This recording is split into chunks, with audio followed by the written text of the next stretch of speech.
At this point, we're all tired. We spent weeks in preparing this case. While a lot of times while y'all have been out in the halls, we've been in here at each other's throat. And we're all tired, and we all have a great deal of responsibility. Fortunately, my responsibility is going to end when I sit down, and yours is going to just begin.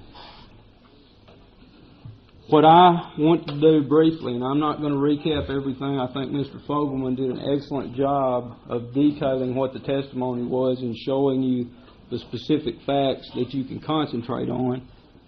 But what I want to do is try to boil it down to what really the issue in this case is. And I think it's something that Mr. Stidham is nearly afraid to articulate.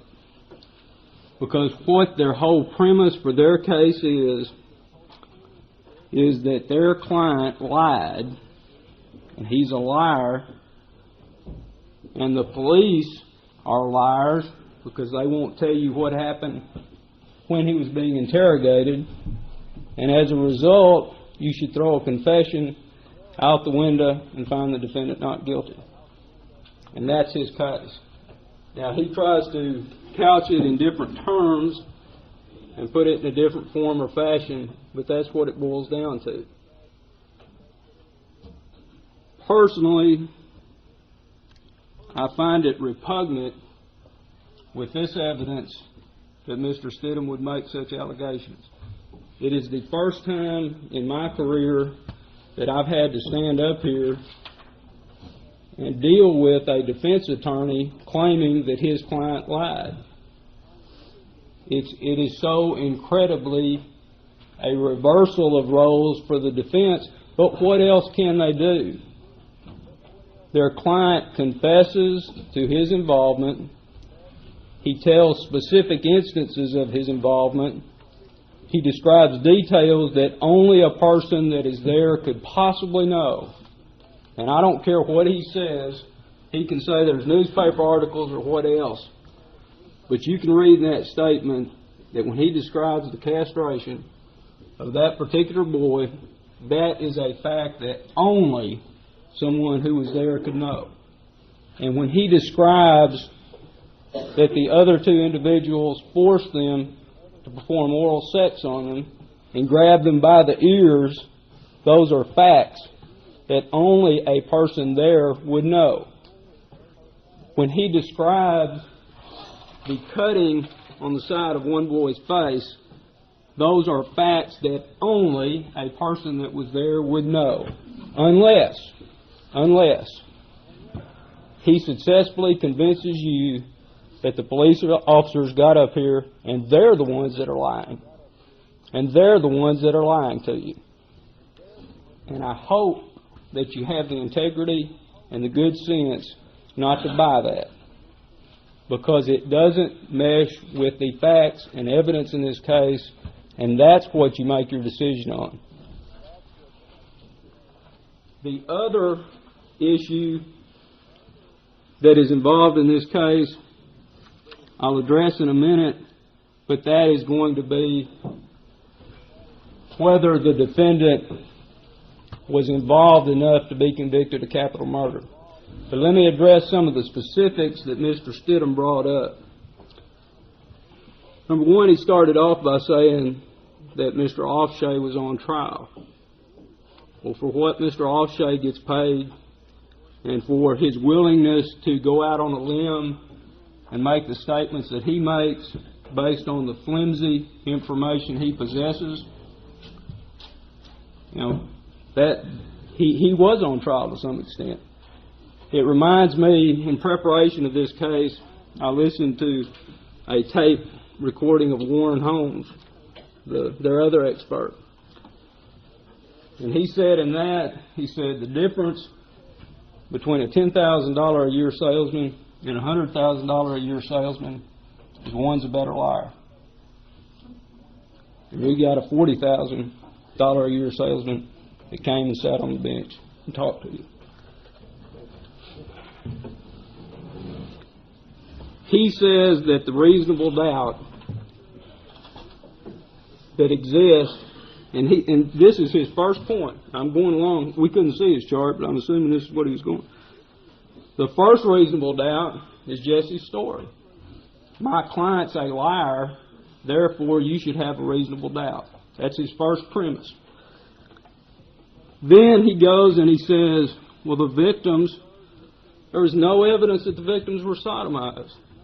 Well, if you recall, the doctor's testimony was that in all three instances there was anal dilation, that there were abrasions and bruises about the buttocks and the anal rectal area, and then as Mr. Fogelman described, and I know it was hard to follow, but the DNA guy said that there was DNA consistent as coming from a source of male sperm on the pants of one of the boys.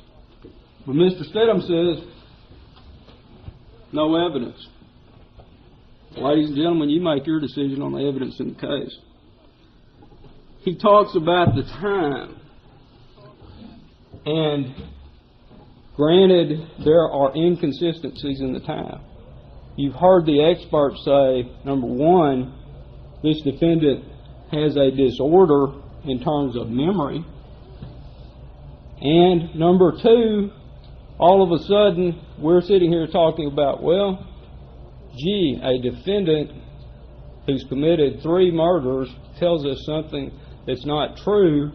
We must believe that all those other facts that he could only have acquired if he was there must not be true either. And that doesn't make good sense, ladies and gentlemen. All defendants, all criminal defendants, do not immediately tell you the truth.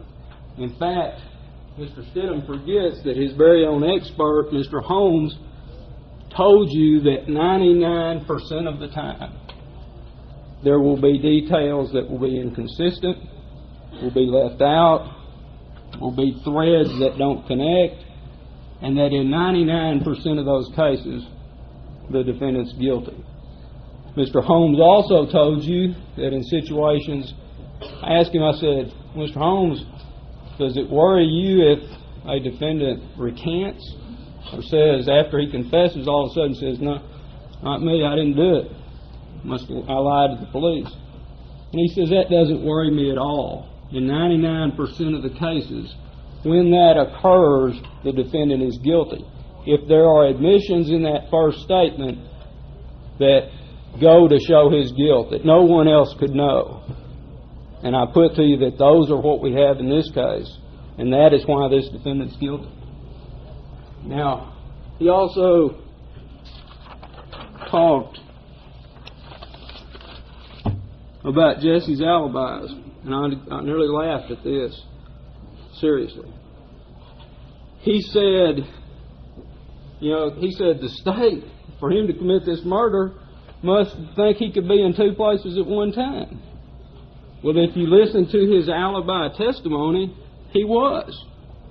Because there were people that testified, and you go back and look at your testimony, but he's sitting on the front porch for an hour and a half with somebody, and at the same time, he's with his girlfriend, and they're 2 different people, and then all of a sudden, at the time that the sheriff's deputy's out there, he's with Dennis Carter.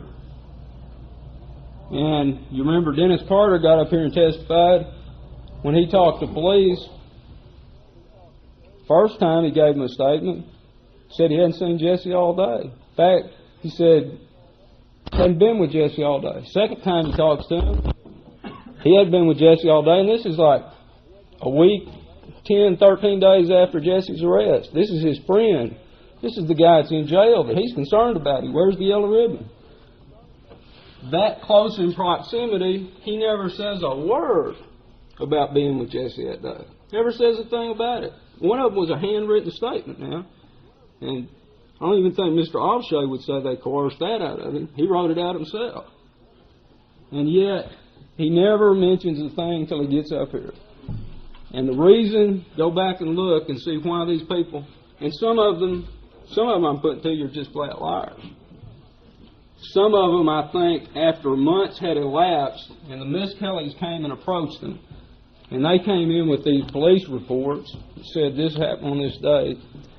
And they came in with these things that they wanted to help their friend and neighbor. And they wanted to do what they could. And so when they were told, don't you remember this, don't you remember that, they bought into it. But when you listen to it, if they were telling the truth, there would be consistencies. And if they knew where Jessie was on the 5th, they would have told it when they talked to police the first time, not 9 months later.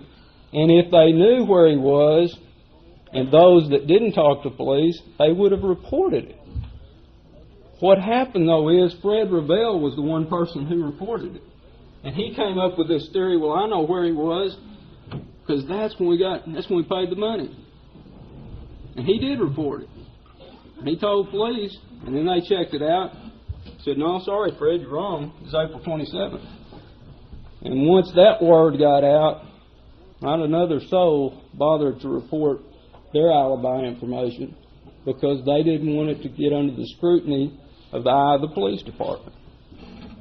And I put to you the reason for that is, and the reason why it doesn't jive, their alibis don't jive, the reason why he's in two places at the same time is because those alibis are not accurate. And those alibis are not true.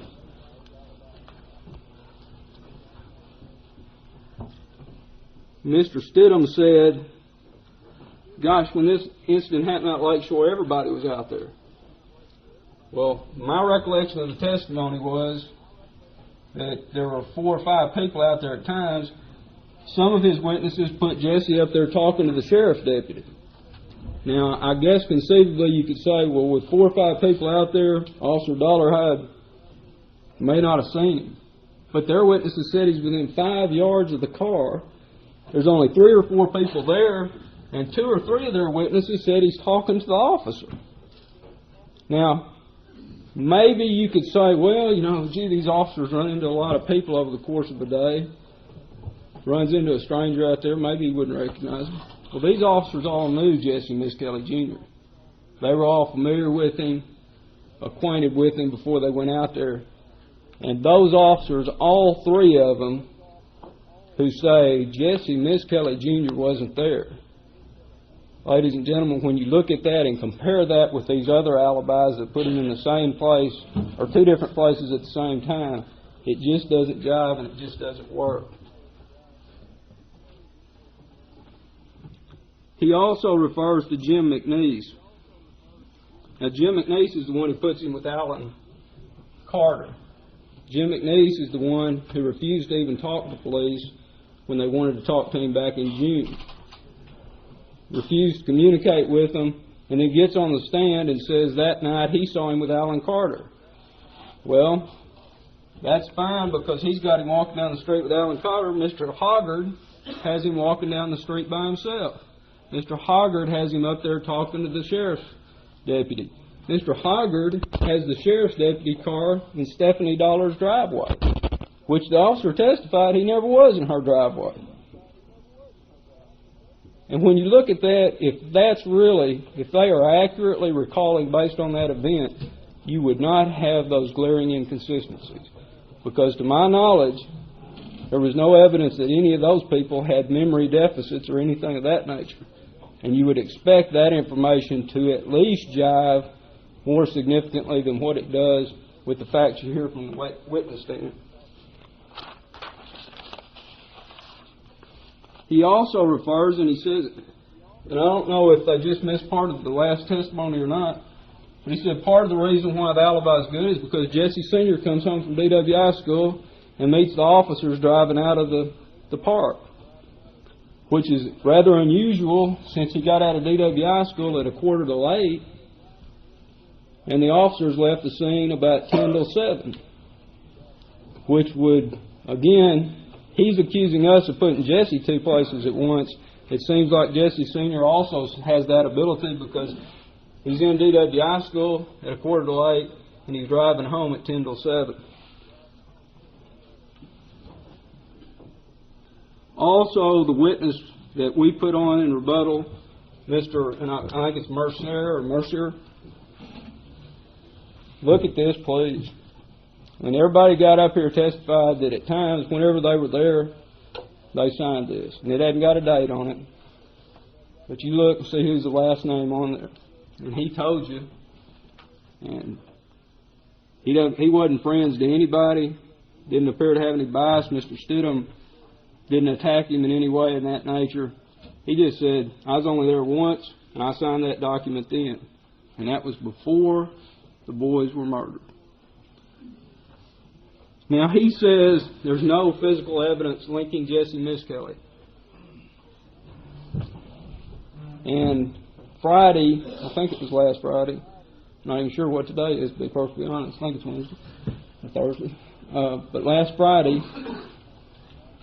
after all the testimony, we put on the guy from the crime lab, Lisa S., and all these people that testified about various physical evidence. And the next morning, I read the paper and it said nothing. Gee, it said nothing happened. Nothing.